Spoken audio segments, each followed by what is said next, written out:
Buenos días, Josito, ¿qué tal? Espero que esté muy bien. Hoy día, continuando con nuestra clase de cívica, vamos a ver el tema de Estado. Ya ahí tú puedes ver dos imágenes. Estado, por ejemplo, una construcción griega, ¿no? De donde estaban las autoridades griegas, ya en la Acrópolis de Atenas, por ejemplo, una ciudad-estado griega, ¿no? Desde ahí se despachaba el gobierno, ¿no? Y al costado es una fascio, que son elementos usados por las autoridades romanas en el tiempo del Imperio Romano, ¿no? Representaban ambos al Estado. Profe, ¿qué es el Estado? A ver, aquí vamos a ver algunos conceptos. A ver, lo más sencillo que tú tienes que saber es que el Estado es la sociedad jurídica y políticamente organizada. Es decir, somos todos nosotros. El Estado es el conjunto de personas organizados de manera jurídica, es decir, mediante el establecimiento de normas, y de manera política, es decir, mediante una dirección de gobierno, un líder, una autoridad, un político. Eso es el Estado, es la sociedad jurídica y políticamente organizada. ¿Qué más dice? El Estado es aquel que tiene el poder para mantener el orden. Estado en una sola palabra podría entenderse como orden y garantizar así a cada uno de sus miembros el ejercicio de sus derechos. El Estado va a imponer el orden en un determinado ámbito territorial y sobre un conjunto de personas para que no haya lo contrario, desorden, ¿no? Si hubiera desorden, ¿no? Desorden, caos, anarquía, es decir, sin gobierno, bataola, protestas, manifestaciones, ataques, homicidios, violaciones, eso no haría prosperar a la sociedad. Entonces, para ello existe el Estado, una institución que establece el orden para que todos, ¿no? Puedan hacer prevalecer sus derechos. ¿Qué más dice? También Estado es el conjunto de instituciones que tienen la finalidad de administrar los asuntos públicos. Bueno, una vez establecido el Estado, todas sus instituciones también van a llamarse en general Estado, ¿no? Todas las instituciones que van a realizar la administración, el manejo de los asuntos públicos. Por ejemplo, Palacio de Gobierno, ¿no? El Palacio Legislativo, que sería el Congreso, el Poder Judicial, los organismos constitucionales autónomos, etcétera, etcétera, la Policía Nacional del Perú, las Fuerzas Armadas, etcétera, etcétera, ¿no? ¿De dónde viene la palabra Estado? A ver, vayamos. Nicolás Maquiavelo y el concepto de Estado, dice, ¿no? Maquiavelo, que vivió entre 1467 y 1529, escribió, ¿no? Escribió temas políticos en su obra El Príncipe, que va a ser publicado póstumamente luego de su muerte en el año 1532. ¿No? Él va a ser el primero en difundir en su obra El Príncipe el concepto de Estado. Antes se llamaba reino, res publis, principado, dominato, pero no se llamaba Estado. El primero en llamarlo Estado va a ser Nicolás Maquiavelo, para referirse a aquel ordenamiento político permanente, ¿no? Entonces el primero en llamarlo Estado va a ser Nicolás Maquiavelo. Y esta palabra lo tomó del italiano stato, y esta viene del latín status, que quiere decir orden, ¿no? Entonces, Estado, para simplificarlo, sería orden. Sustituyó otros conceptos que designaban hasta entonces la organización del poder, ¿no? Entonces ya sabemos, ya Nicolás Maquiavelo va a ser el primero en utilizar la palabra Estado. Elementos del Estado. A ver, vamos a ver 5 elementos: nación o población, territorio, soberanía, ordenamiento jurídico y forma de gobierno. Los 5 elementos que debe tener todo Estado. A ver, vamos a ver a la nación. Nación, conjunto de personas de un mismo origen étnico, ¿no? O si tú quieres decirle, racial, que comparten vínculos históricos, tienen un antepasado común, ¿no? De repente un antecesor común, culturales, religiosos, como han vivido juntos, desarrollan una cultura similar, adoran a los mismos dioses, tienen conciencia de pertenecer a un mismo pueblo, ¿no? Muchos de estos pueblos fueron cerrados, por ejemplo, ¿no? No querían que extranjeros se unan a estos pueblos, ¿no?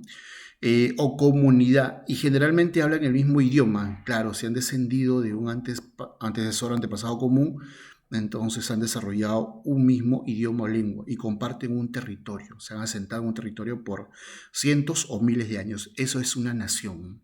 Profe, ¿todos los estados están formados por naciones? Sí, necesariamente, pero no por necesariamente por una nación, ¿no? Ahora ya los estados tienen gente de diferentes lugares, ¿no? Y este conjunto de personas de diferentes lugares que ocupan un país, a eso lo vamos a llamar población. todo Estado debe tener una población, es el conjunto de personas que viven dentro del Estado, ¿no? Ahora, no necesariamente tienen el mismo origen étnico, ¿no? Por ejemplo, acá en el Perú no necesariamente somos los peruanos de un mismo origen étnico, ¿no? A- a- Hay diferentes personas de diferente origen étnico, ¿no? Eh, entonces ahí lo llamamos población en conjunto. Territorio. Territorio es el espacio físico o área geográfica donde vive la población. Puede ser continuo o discontinuo, insular o continental, pero siempre con carácter permanente. ¿No? Por ejemplo, el territorio de Estados Unidos abarca varias islas en el Océano Pacífico, ¿no? Por ejemplo, escuché una isla Hawái, ¿no? Forma parte del territorio de los Estados Unidos, ¿no? Es de manera discontinua. En el caso del Perú, tenemos a nuestro mapita ahí, por ejemplo, de manera continua, ¿no? Y comprende las regiones de la costa, la sierra, la selva, ¿no? Y todos los Andes que cruzan nuestro territorio, ¿no? Ese territorio, el suelo, subsuelo, el espacio aéreo y el dominio marítimo, ¿no? Es un elemento más del Estado, el territorio con todo lo que implica, ¿no? Sus recursos, riquezas y todo ello. Soberanía. Soberanía es la facultad o poder para imponer su autoridad sobre su territorio y sobre su población. El Estado impone autoridad, sí. ¿Sobre dónde? Sobre su territorio y población. ¿El Estado peruano puede imponer autoridad sobre la población árabe? No. ¿Sobre la población alemana? No. Sobre la población peruana, sí. Sobre todos los que viven aquí en el territorio peruano. Una de las características principales de la administración estatal es el ius imperium, definido como el poder jurídico para imponer normas y organizarse, imponer sanciones, hacer expropiaciones, imponer tributos y administrar los recursos y ejecutar actos administrativos, ¿no? ¿Quién nos dice a nosotros que debemos pagar impuestos? El Estado, ¿no? El Estado. Eso es el ius imperium del Estado, ¿no? El poder de mando, eso se llama soberanía, un elemento importante del Estado. Ordenamiento jurídico es el conjunto de normas emitidos por el Estado y cuyo fin es establecer el orden y llevar a cabo una adecuada administración del país, ¿no? ¿Para qué dictar leyes, normas, profe? Para que la gente obedezca estas normas y se comporte o regule su conducta y así establezcamos un orden, ¿no? Eso lo vas a ver en cualquier ámbito espacial, no solamente en el Estado, ¿no? En el Estado estaría la Constitución, las leyes, ¿no? Y todas las normas jurídicas que hemos estudiado, ¿no? Pero en el colegio también, por ejemplo, encuentras tú normas de convivencia, ¿no? Eso lo vas a encontrar en colegios, en tu trabajo, ¿no? Inclusive en el hogar, ¿no? Normas de convivencia familiar, ¿ya? Siempre estas normas se dictan para establecer un orden, ¿no? En el caso del Estado sería orden a nivel nacional, ¿no? Estas normas estatales comprenden desde la Constitución política y leyes hasta los códigos y reglamentos de las diversas instituciones públicas. Todo ese conjunto de normas dictadas es ordenamiento jurídico. Todo Estado tiene ordenamiento jurídico. Forma de gobierno es el modo tipo político adoptado para desarrollarse como Estado. La forma de gobierno puede ser monárquica o republicana, democrática o autoritaria, centralista o descentralista y diferentes colores políticos adoptados por los Estados, ¿no? Puede ser liberal, conservadora, ¿no? Y otras calificaciones que se le puede dar. Ya, por ejemplo, acá diferencias entre monarquía y república. República, soberanía popular. Monarquía, soberanía de un rey. El rey es, bueno, el rey casi concentra todos los poderes, ¿no? En la república se funda sobre la nación, la monarquía sobre un monarca. En la república los gobernados, se podría decir, son los ciudadanos. En la monarquía los gobernados son los súbditos. Es diferente, ¿no? El Perú adoptó la república cuando obtuvo su independencia. Había una discusión entre monarquía y república, al final adoptamos la república. Diferencia entre Estado y gobierno. El Estado es perenne, muchachos, es permanente, ya lo vimos ya en las dos diapositivas anteriores. El Estado persiste, ¿no? Sobrevive, ¿ya? Es permanente. En cambio, el gobierno pasa y toma las riendas del Estado para un determinado tiempo, ¿no? Es temporal. Puede ser 4 años, 5 años o 6 años, como alguna vez en el Perú, por ejemplo, hubo presidentes que gobernaban por 6 años, ¿no? Hubo un tiempo en que se gobernó por 6 años. Dice, el gobierno es una parte del Estado y es el organismo que se encarga de administrar sus poderes, ¿no? El gobierno administra por un tiempo al Estado. Además, el gobierno es temporal y puede cambiar de estilo y personas, mientras que el Estado permanece. Ahí arriba, por ejemplo, vemos la imagen de Palacio de Gobierno, ¿no? Que es una institución del Estado. Ya ese Palacio de Gobierno no va a ser ocupada eternamente por una persona, ¿no? Ni por sus hijos, sus nietos, sus nietos, no, no, no. Ya el que ocupa ese Palacio de Gobierno va a manejar el gobierno durante 5 años en el Perú. Profe, ¿quiénes son los que gobiernan en el Perú? El presidente y los ministros. Ahí abajo están, ¿no? Varios presidentes, mira, ve. Velasco, Belaúnde, Fujimori, Paniagua, Toledo, García, Humala y PPK, ¿no?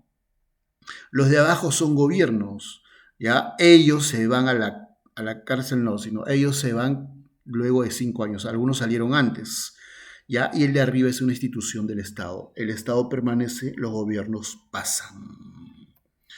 Estado peruano. Ahora sí vamos a ver lo que nos interesa a nosotros, ¿no? Y hemos visto una generalidad de Estado, vamos a ver al Estado peruano. A ver, todo lo que tenemos que saber del Estado peruano, bueno, está resumido en la Constitución Política del Perú, ¿no? Estado peruano y su forma de gobierno, dice. Artículo 43 de la Constitución Política del Perú, dice así, la República del Perú, ahí tenemos un dato, ¿no? ¿Cómo se llama nuestro país? República del Perú. No se llama Estado plurinacional, no se llama Estados Unidos del Perú, ya no se llama Monarquía Constitucional del Perú, no, se llama República del Perú. Dice, es democrática, social, independiente y soberana. Punto. El Estado es uno e indivisible. No somos un país confederado, no somos varios estados, no somos Estados Unidos. Somos uno y no nos podemos dividir según la Constitución. Su gobierno es unitario, el gobierno central, que sería el presidente de la República con su Consejo de Ministros. Representativo, elegidos por el pueblo, son representantes del pueblo. Descentralizado, hay también gobiernos descentralizados como por ejemplo los gobiernos regionales y locales. Y se organiza según el principio de la separación de poderes, ¿no? Ese gobierno no concentra todo el poder, sino hay 3 poderes principales sustanciales en nuestro Estado. El poder ejecutivo, que sería el gobierno, presidente y ministros, el poder legislativo, que serían los 130 congresistas, y el poder judicial, que sería la Corte Suprema y los demás órganos jurisdiccionales. ¿Ya? Eso es el Estado, así se presenta el Estado peruano dentro de la Constitución Política del Perú, artículo 43. Artículo 44. Deberes del Estado. Son deberes primordiales del Estado. Defender la soberanía nacional, ¿no? Es decir, el Estado, de lo primero que se tiene que preocuparse en una constitución es, ¿qué cosa? Defender el territorio, ¿no? Defender el poder de mando. Ya no podemos ser colonia, por ejemplo, o no podemos ser invadidos por otros países, ¿no? Tenemos que defender ello. Garantizar la plena vigencia de los derechos humanos, ¿no? Una vez ya defendía el territorio, el poder de mando, tenemos que garantizar la plena vigencia de los derechos humanos, ¿no? Que no se violen derechos humanos aquí en el país. Luego, proteger a la población de las amenazas contra su seguridad, ¿no? Bueno, en eso está fallando mucho el Estado, ¿no? Ahorita se debe declarar, por ejemplo, un estado de emergencia en la seguridad ciudadana, ¿no? Cada rato te vas por la calle y te asaltan, estás con miedo, estás con temor de andar por las calles y que inmediatamente te asalten, ¿no? Acá hay un deber en el que está fallando el Estado peruano, proteger a la población de las amenazas contra su seguridad, promover el bienestar general y que se fundamente en la justicia y en el desarrollo integral y equilibrado de la nación. Bienestar general, no solamente de los limeños, sino de todos los peruanos, de los 33 millones de peruanos, ¿no? Siendo justos, dicen. Desarrollo integral de costa, sierra y selva, ¿no? Y equilibrada de la nación, ¿no? No que todos se lleven no que algunos nada más se lleven la riqueza y que la gran mayoría no tenga acceso a esa riqueza, ¿no? Dice equilibrado para todos. Asimismo, es deber del Estado establecer y ejecutar la política de fronteras para que no se invadan, ¿no? ya no dejar abandonadas las fronteras. Por dejar abandonadas las fronteras muchas veces hemos perdido territorio. Y promover la integración y particularmente latinoamericana, así como el desarrollo y la cohesión de las zonas fronterizas en concordancia con la política exterior, ¿no? Dice, promover la integración latinoamericana, ¿no? Una Latinoamérica unida, eso es uno de los deberes del Estado. Ejercicio del poder del Estado, dice, ¿no? Artículo 45. El poder del Estado emana del pueblo. ¿Ya? A ver, el Estado no es una institución que nació de la nada, sino el Estado es una institución que nace de la organización del pueblo, es la sociedad organizada. Y el pueblo le da ese poder, ¿no? Le entrega ese poder mediante un contrato. Ahí tenemos a los contractualistas. Dice, quienes lo ejercen lo hacen con las limitaciones y responsabilidades que la Constitución y las leyes establecen. Ninguna persona, organización, fuerza armada, policía nacional o sector de la población puede arrogarse el ejercicio de ese poder. Hacerlo constituye rebelión o sedición. ¿Qué quiere decir eso? Si el pueblo ha entregado a alguien el poder, ¿no? Para 5 años, bien o mal, debería respetarse eso si estamos en términos democráticos, ¿no?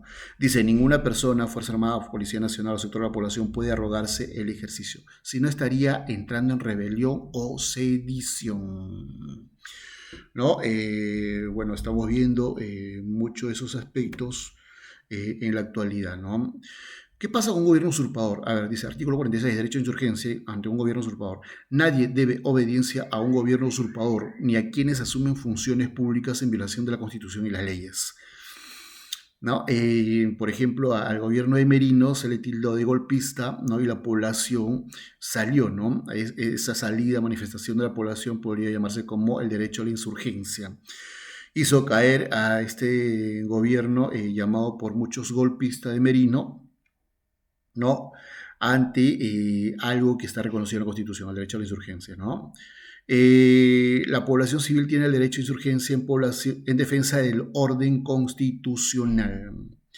Dice además, son nulos los actos de quienes usurpan funciones públicas, ¿no? Si los dictadores hacen funciones, ¿no? Emiten normas, ¿no? O decretos ley, por ejemplo, en gobiernos de facto dictaduras, esos se tienen que anular inmediatamente se restablezca el orden constitucional. Así lo dice la Constitución, artículo 46.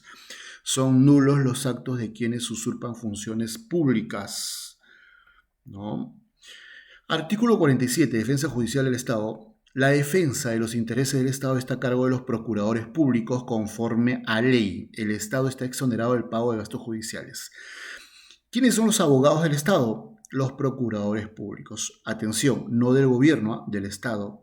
Si, por ejemplo, Pedro Castillo es denunciado, no sé, alguna cuestión penalmente, ¿no? ¿Ya? ¿Quién tiene que defenderlo? Un procurador. No, el procurador defiende al Estado, la institución, al Estado peruano. ¿Ya? En este caso, Pedro Castillo tendría que contratar a un abogado particular, abogado de Pedro Castillo, ¿no? No un procurador público, ¿ya? Son diferentes. Idiomas oficiales también nos habla en el artículo 48 de la Constitución. Son idiomas oficiales el castellano. Y en las zonas donde predominen también lo son el quechua, el aymara y las demás lenguas aborígenes según la ley, ¿no? Se dice que son alrededor de 48 lenguas aborígenes, ¿no? 48 lenguas aborígenes, 44 amazónicas, ¿no? Y 4 lenguas de la sierra, ¿no? Ahí tenemos, por ejemplo, el jacaru, el cauqui, el aymara, el quechua, ¿no? Lenguas andinas, ¿ya? Y el resto 44 lenguas amazónicas, en total 48, pertenecientes a 19 familias lingüísticas, ¿no? Dice, todas son lenguas o idiomas oficiales, todas son idiomas oficiales, ¿no? El castellano a nivel nacional y en las zonas donde predominan, ¿no? Todas las demás, ¿no? Incluido el quechua y el aymara, lo dice la Constitución, artículo 48. Artículo 49, dice, capital del Perú y símbolos de la patria. La capital de la República del Perú es la ciudad de Lima. Bueno, eso sí lo sabemos todos, ¿no? Fundada el 18 de enero de 1535. Pero su capital histórica es la ciudad del Cusco, ¿no? Entonces, el Perú hay dos capitales, ¿no? La capital de la República del Perú es Lima y la capital histórica, ¿cuál sería?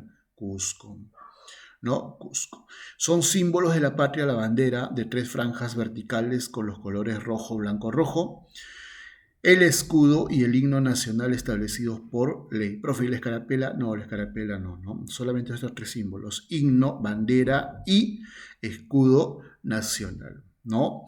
Eso también está establecido en la Constitución y con eso terminaríamos lo que es la presentación del Estado peruano y del Estado en general. Muy bien, muchachos, espero que haya quedado claro. Nos vemos hasta la próxima sesión o clase de cívica. Chao, cuídense.